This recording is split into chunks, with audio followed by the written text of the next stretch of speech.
Hello বন্ধুরা, তোমরা সবাই কেমন আছো? আশা করি ভালো আছো, সুস্থ আছো। তো আমিও ভালো আছি। মৌসুমি অফিসিয়াল চ্যানেলে তোমাদের সবাইকে স্বাগত জানিয়ে আবার চলে এলাম ডেলি ব্লগ নিয়ে। তো আজকে বানাবো রেস্টুরেন্টের মতো ডিমের কালিয়া। তো চলো, ফার্স্টে ডিমগুলোকে ভালো করে সেদ্ধ করে নিয়েছি, অল্প করে নুন দিয়ে দিয়ে ভালো করে খোসা ছাড়িয়ে নিয়েছি। আর এখানটায় যে আলু কেটে নিয়েছি, টমেটো, জিরে বাটা, আদা বাটা, রসুন বাটা আর পেঁয়াজ কুচি দেখতে পাচ্ছ। তো চলো, এখন কড়া বসিয়েছি, কড়াটা গরম হয়ে গেছে, তেলও দিয়েছি। আর এখন অল্প করে নুন দিয়ে দেবো যাতে কড়ার সাথে ডিমগুলো না লেগে যায়, তার জন্য। দেখো ডিমটা দিয়ে দিই। আর এবার দিয়ে দেবো ছাড়িয়ে রাখা ডিমগুলো।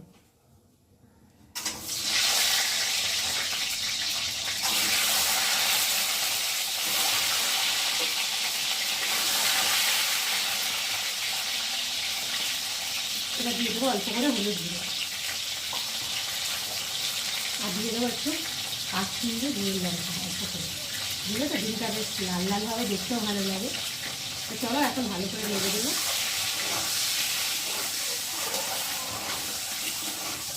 এবার নাড়ার পরে আমি ডিমগুলোকে একটু খুন্তি দিয়ে ফাটিয়ে দেবো যাতে ঝোলটা ঢোকে। ঝোল নুন ঝোল লঙ্কা টঙ্কাগুলো ঢুকলে ডিমের মধ্যে খেতে ভালো লাগে। চলো, এখন এই অল্প করে খুন্তি দিয়ে ফাটিয়ে দিচ্ছি। আমাদের এখানে যা গাড়ি ঘোড়ার আওয়াজ, তো কথা বলার মতো দেখতে পাচ্ছ, গাড়ির আওয়াজ কতটা ধাক ধাক ধাক করে হচ্ছে।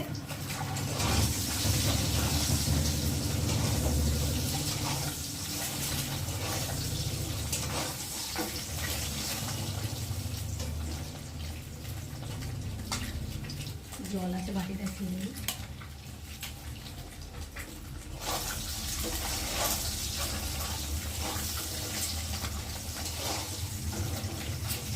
তো দেখো ডিমগুলো ভাজা ভাজা হয়ে গেছে, আর এখন আমি একে একে ডিমগুলোকে তুলে নেব।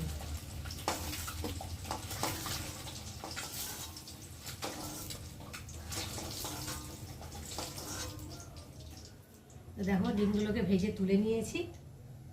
আর কড়াতে তেল আছে, আর একটু তেল দেবো। ডিমের ঝোল তো একটু বেশি করে তেল মশলা না দিলে ভালো লাগে না, পুরো মাংসর মতো করে রান্না করতে হয়, তাহলে ভালো লাগে, তাই না বলো বন্ধুরা? তো যাই হোক, অনেকেও আবার মশলা পছন্দ করে না, সিম্পলভাবে রান্না করে। তো চলো, আমি এখন তেল দিয়ে দিয়েছি, আর দিয়ে দেবো দুটো তেজপাতা, আর দেবো গোটা জিরে।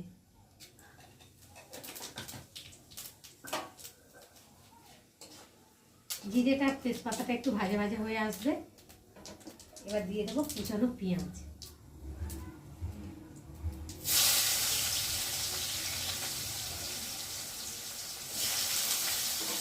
পেঁয়াজটা একটু ভেজে নেব। পেঁয়াজটা যেই ভাজা ভাজা হয়ে এসেছে, একটু সাইড করে রসুনটাকে ভেজে নিই।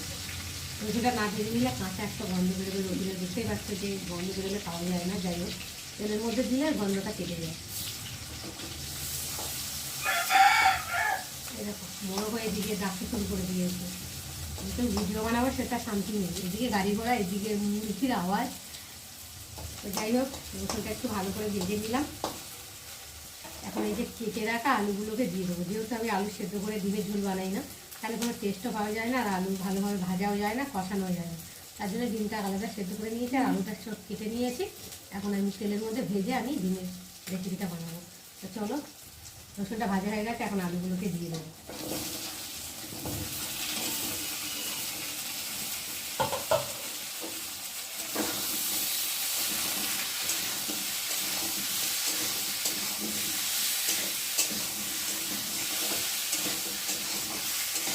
একটু ভালো করে দিয়ে দিলাম, দিয়ে আর এখন ঢাকা দিয়ে দেবো যাতে আলুগুলোকে ভাজা ভাজা হয়।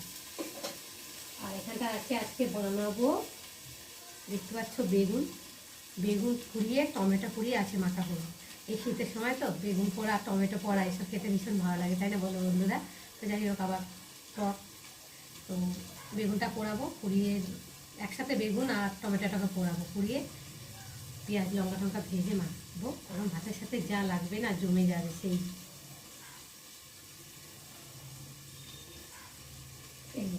আর এই বেগুনগুলো তো এত ভালো, এই বেগুনে কোনো মানে দানা নেই। যে বেগুন দানা হয় সে বেগুন খেতে ভালো লাগে না। তো যাই হোক, এখন এই যে দেখতে পাচ্ছি, একটা টমেটো আর এই বেগুনটা পোড়া দেবো।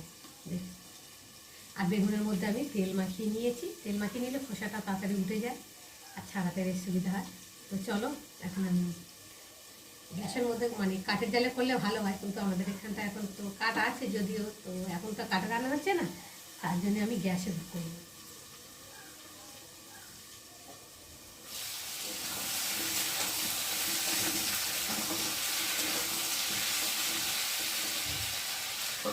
আলুটা একটু নেড়ে দিলাম।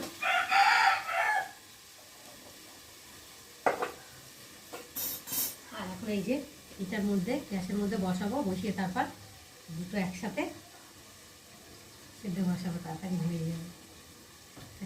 দেখতে পাচ্ছেন? এবার গ্যাসটাকে ধরিয়ে দেবো। ওদিকে আলুটা ভাজা ভাজা ততক্ষণ হোক, আর এইদিকে গ্যাসটায় বসিয়ে দিচ্ছি। পোড়া পোড়াও হবে, গ্যাসটা একটু বেশি পড়বে, যাই হোক খেতে ইচ্ছা করেছে তো খেতেই হবে, তাই না? আস্তা বলে কথা, আস্তা যা চাইবে তাই আস্তায় দিতে হবে।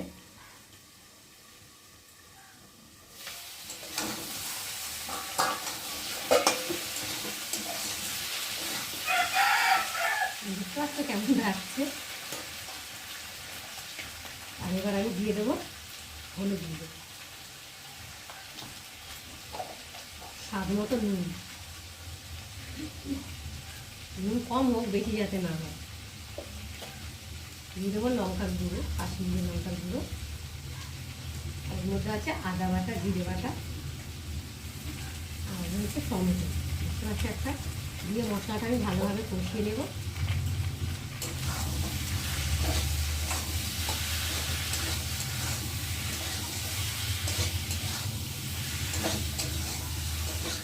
যত কষাবে তরকারি তত টেস্টি টেস্টি লাগবে খেতে।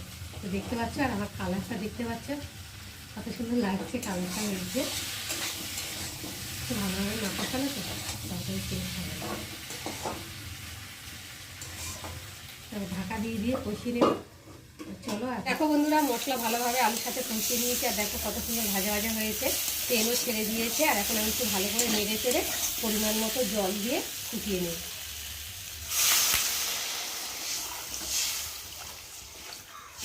একটু বেশি করে জল দিলাম, কেননা আলুটা ভেজে করেছে, সেদ্ধ করে বসানো, তার জন্য একটু সময় লাগবে সেদ্ধ হতে। দিয়ে আর এখন ঢাকা দিয়ে দেবো। আর এখানটায় দেখো বেগুন আর টমেটো পোড়াচ্ছি। বেগুন আর টমেটো পোড়া খেতে ভীষণ ভালো লাগে। তোমরা কারা কারা পছন্দ করো অবশ্যই কিন্তু কমেন্টে জানিও। বন্ধুরা, জল দিয়ে ঢাকা দিলাম, আর 2 মিনিট পরে আবার ফিরে এলাম। তো চলো এখন দেখি আলুগুলোকে সেদ্ধ হয়েছে নাকি। তো দেখো ঝোলটা অনেকটাই শুকিয়ে গেছে, আর কালারটা দেখো কত সুন্দর লাগছে। তো চলো এবার দেখি আলুটা তো গলে এসছে, দেখো সেদ্ধ হয়ে এসছে, দেখতে পাচ্ছ। আর এখন আমি ভেজে রাখা ডিমগুলোকে একে একে দিয়ে দেবো।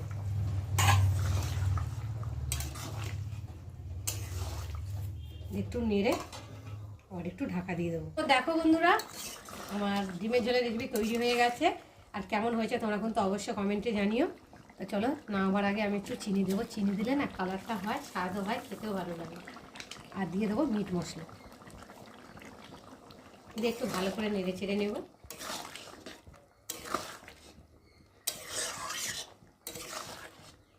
তো দেখো বন্ধুরা, আজকে আমার ডিমের ঝোলের রেসিপি কেমন লাগলো তোমরা কিন্তু অবশ্যই কমেন্ট করবে। আর ভালো লাগলে লাইক কমেন্ট শেয়ার করো। আর আমার চ্যানেলে যদি নতুন হয়ে থাকে চ্যানেলটাকে সাবস্ক্রাইব করো। আবার তোমাদের সঙ্গে দেখা হবে পরের ব্লগে। ততক্ষণ তোমরা তোমাদের খেয়াল রাখো। তোমরা আমার চ্যানেলটাকে সাবস্ক্রাইব করতে থাকো, আর আমি এদিকে ঢালতে থাকি। তো দেখো বন্ধুরা, রান্নাবান্না সেরে চান টান করে ঠাকুর পুজো দিয়ে আর বসে পড়েছি খেতে। আর দেখতে পাচ্ছ আমি কি গায়ে দিয়েছি। চান করে উঠে এত ঠান্ডা লেগেছে, তা তোমাদের দাদা ভাইয়ের গেঞ্জি গায়ে দিয়ে দিয়েছি। বেশ গেঞ্জি গায়ে দিয়ে বেশ গরম গরম লাগছে, বেশ ভালো লাগছে। তো যাই হোক, এখন খেতে বসে গেছি। ফার্স্টে ভাত আর লেবু নিয়ে নিয়েছি, দেখতে পাচ্ছ ভাত বেড়ে নিয়েছি। আর এখানটায় টমেটো আর বেগুন ভালো করে পুড়িয়ে নিয়েছি, লঙ্কা পেঁয়াজ রসুন পেঁয়াজ সব ভেজে নিয়েছি, মাখবো। আর এই যে ডিমের কালিয়া করে নিয়েছি। আর এই যে গরম ভাতের সাথে গরম গরম পেঁয়াজি যা লাগবে না। তো চলো এখন গরম ভাতের সাথে একটু খেয়ে দেখি।